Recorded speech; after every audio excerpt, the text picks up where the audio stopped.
Hello and welcome to Alan History Nerd. In this video I'm going to look at the Watergate Affair under Nixon, one of the most significant scandals in American political history.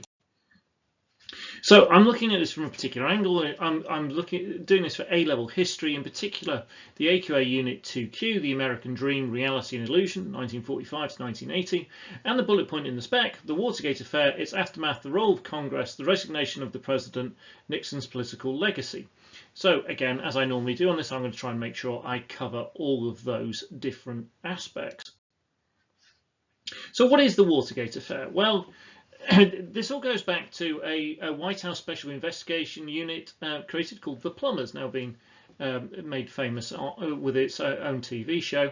And the job of the Plumbers was to investigate leaked information on the Vietnam War, and the Plumbers stage a series of break-ins to try and get to the kind of the story on the leaking of the Pentagon Papers. And then Nixon seems to decide that they could be useful for other things. Now, Nixon was determined to win a re-election and willing to do so at any cost, which is kind of very Nixon. He established CREEP. Yes, really, that was what they called it. The Committee for the Re-election of the President.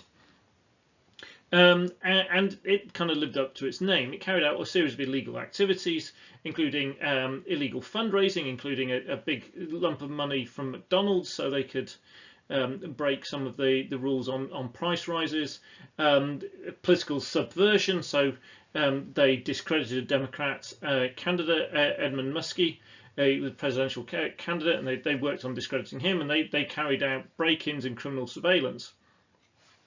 So Nixon, again, using this kind of criminal enterprise to support his political career, and actually we think one of the reasons why he won in '72 was he used information which he got from a break-in at the Watergate building where the Democrat headquarters was, and there was kind of taping. There were bugs placed so they could listen to recordings. 5 burglars were caught. 2 coordinators in another building were also arrested. And they'd been in there trying to find anything that could help Nixon's re-election. Now, it's unclear whether Nixon knew about the break-ins before they happened, but it is absolutely clear that he knew about the cover-up that was to follow. So that kind of is the aftermath of the event itself. So in the aftermath of the actual break-in, then we see Bob Woodward and Carl Bernstein, who worked for the Washington Post journalists, and they investigated the Watergate Affair, later winning the Pulitzer Prize for their investigative journalism. And through this, Woodward received classified information from a source known as Deep Throat, who told them to essentially follow the money and leaked them information to help them on their way. The FBI were also investigating, and they also followed the money, and they traced laundered money from CREEP to this gang, the Plumbers, who'd been carrying out the work. And there was various bits and pieces of information that the journalists and the FBI were picking up on, which kind of connected these guys to the White House. Nixon and Haldeman discussed using the CIA to stop the FBI. This is obstruction of justice, so again another crime. The CIA wouldn't cooperate, and Nixon tried to buy the Plumber silence. Again, this is obstruction of justice.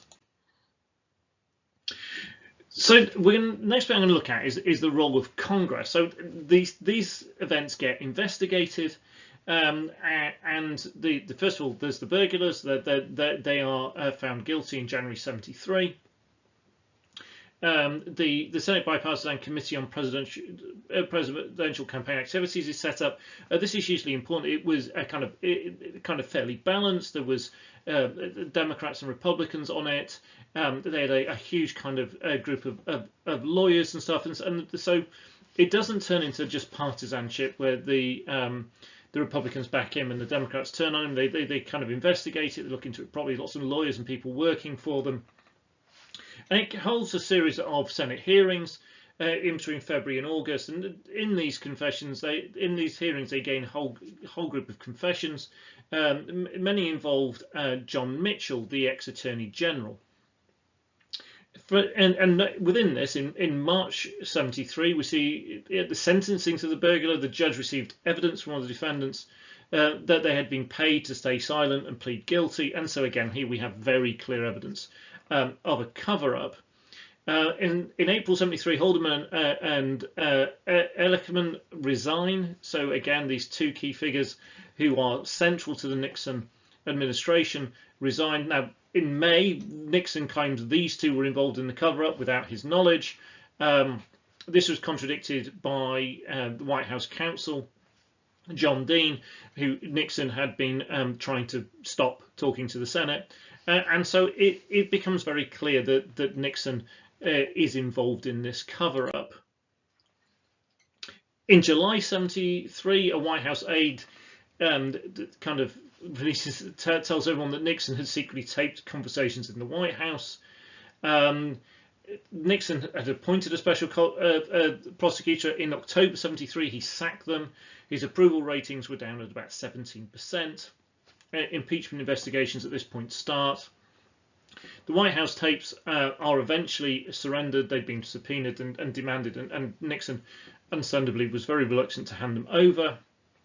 At the same point, Nixon's Vice President Agnew resigns over charges of tax evading back from when he was a governor.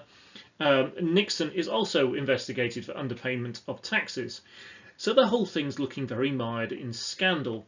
In November 73, Nixon made his very famous or infamous statement at a press conference where he said, "I am not a crook." Historical evidence would seem to suggest otherwise. In March 74, 7 Nixon aides were indicted over the cover-up, and again, so we start getting more and more information coming through. In April 74, more edited transcripts of the tapes are surrendered. And then the Supreme Court demands all the tapes be released, and one tape that is then released in July 74 proved Nixon had ordered the cover-up. The House Judiciary Committee then issues 3 articles of impeachment for obstruction of justice, for abuse of power, and abuse of Congress, because Nixon has actually been avoiding the subpoena of these tapes for a period of time and lying to Congress. So we've got the 3 articles of impeachment. Again, looking back at this now, when we're now fairly familiar with the whole process of impeachment, having seen Trump impeached twice.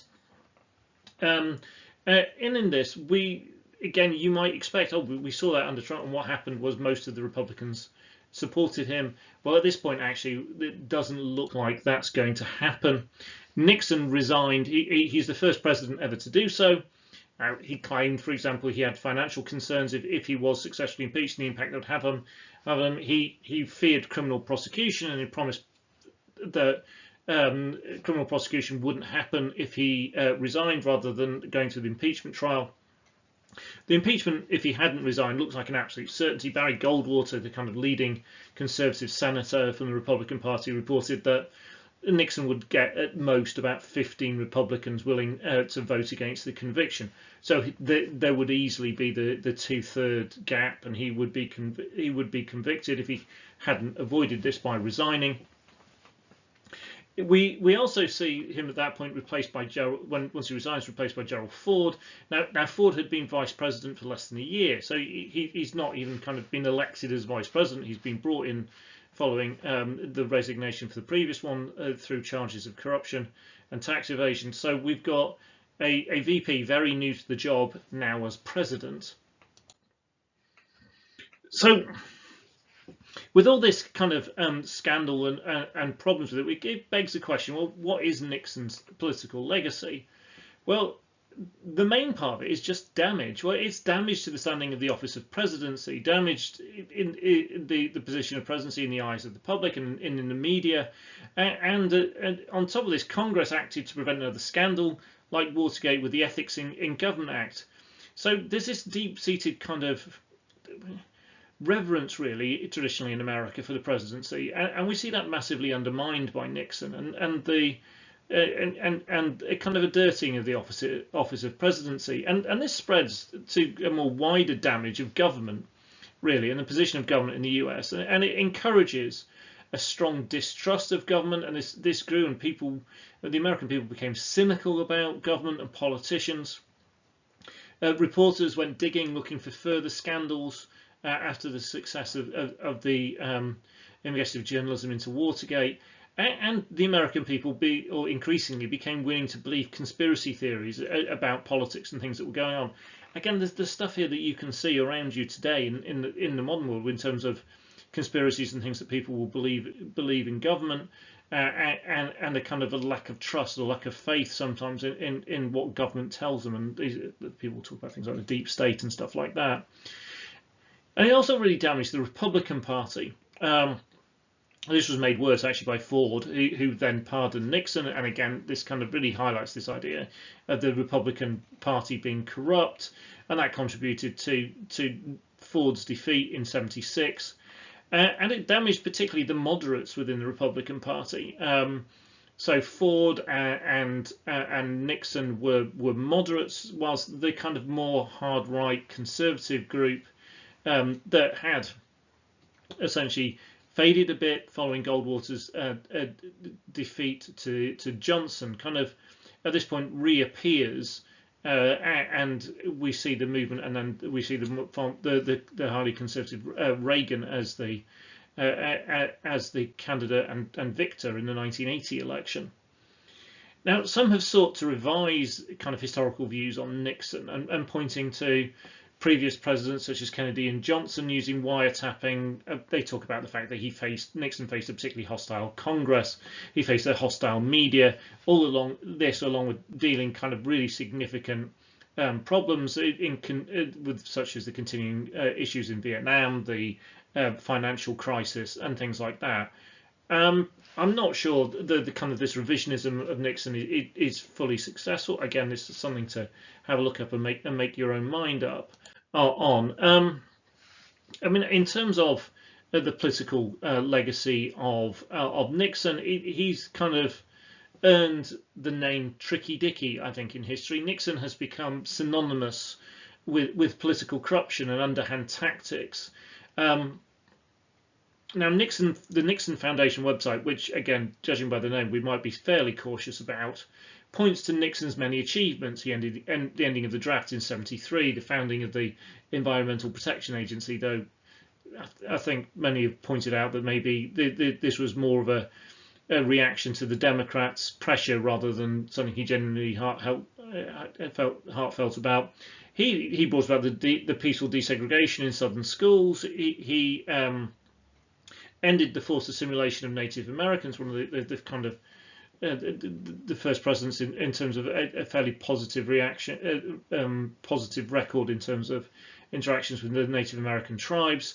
He cracked down on organised crime using a special unit and the FBI, and there were over 2,500 arrests in that, and a variety of other things. So people go, well, look, it's not all bad, it's not all Watergate, it's not all corruption.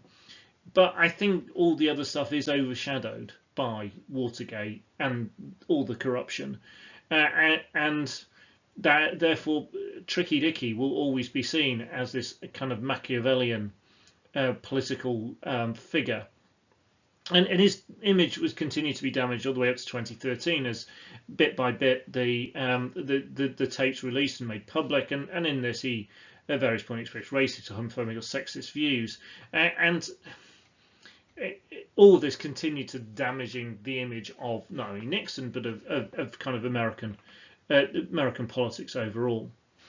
So I hope that's been useful and given you a kind of a bit of a picture of the very basics of Watergate. I mean, it's one of those ones where you can just delve into detail after detail after detail, and there's lots of brilliant kind of documentaries and all kinds of stuff made on it. It's a really intricate and interesting subject is Watergate. I know kind of glossed over it fairly lightly, but the key in this is getting that key understanding and that underlying of the events and its impact that it has.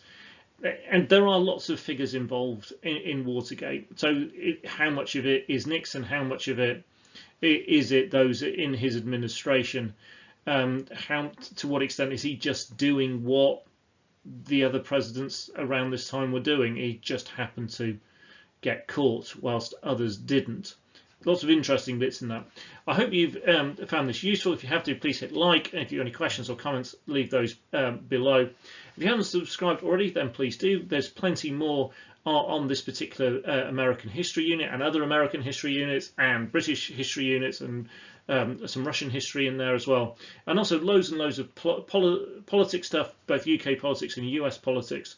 So lots of stuff, hopefully, if you are studying either A-level history or A-level politics to help you, or if you're just interested in history and politics, lots of stuff that hopefully you'll find interesting and helpful. Thank you very much for watching.